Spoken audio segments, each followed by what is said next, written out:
Slimane Zeguidour, merci d'être avec nous. Sur place, autant les Palestiniens que les Israéliens doutent d'un effet d'annonce. Oui, c'est net. En regardant la presse ce matin israélienne et palestinienne, personne ne s'attend, même pas à un miracle, mais même ne serait-ce qu'à un petit geste en faveur d'une relance d'un processus de paix que tout le monde considère comme complètement moribond. Néanmoins, cette visite n'est pas totalement insignifiante. Il va quand même aller à Ramallah et ensuite à Bethléem, comme on le voit sur la carte.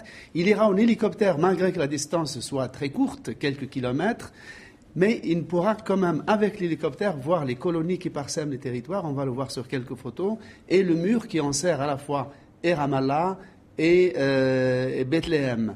Donc, dans ce voyage, évidemment, il va donner son discours, non pas à la Knesset, alors que tous les chefs d'État, comme Sarkozy par exemple, François Mitterrand en son temps, le président Sadat auparavant, mais il va le donner dans un centre, dans un forum international, comme il l'a fait au Caire lorsqu'il a parlé avec des étudiants. Sauf que, à l'époque, avec les étudiants du Caire, il a dénoncé la colonisation des territoires palestiniens. On va voir ce qu'il va dire aux étudiants israéliens quand il s'adressera à eux. Mais dans tous les cas, en regardant l'itinéraire de ce voyage, il relève beaucoup plus du voyage d'exploration avec un côté touristique que du voyage politique. Mais alors, quel sens donner à cette visite, puisqu'il ne faut pas s'attendre à une surprise ou à une annonce ?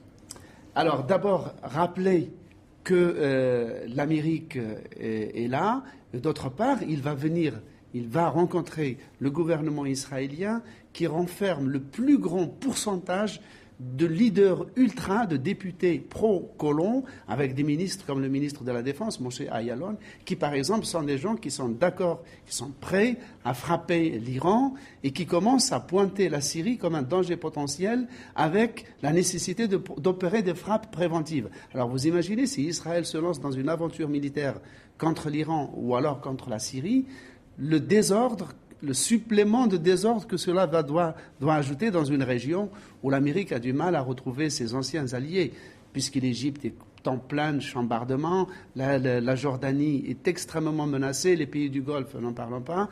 Donc il arrive paradoxalement sans aucun programme politique, mais il tient à montrer que dans cette région, l'Amérique est toujours là. Il va visiter des bases de missiles antimissiles pour rassurer les Israéliens et peut-être pour calmer les ardeurs militaristes de certains chefs israéliens. Merci Slimane Zeguidour, et nous reviendrons bien sûr sur la suite, sur cette tournée qui va démarrer dans nos prochaines éditions.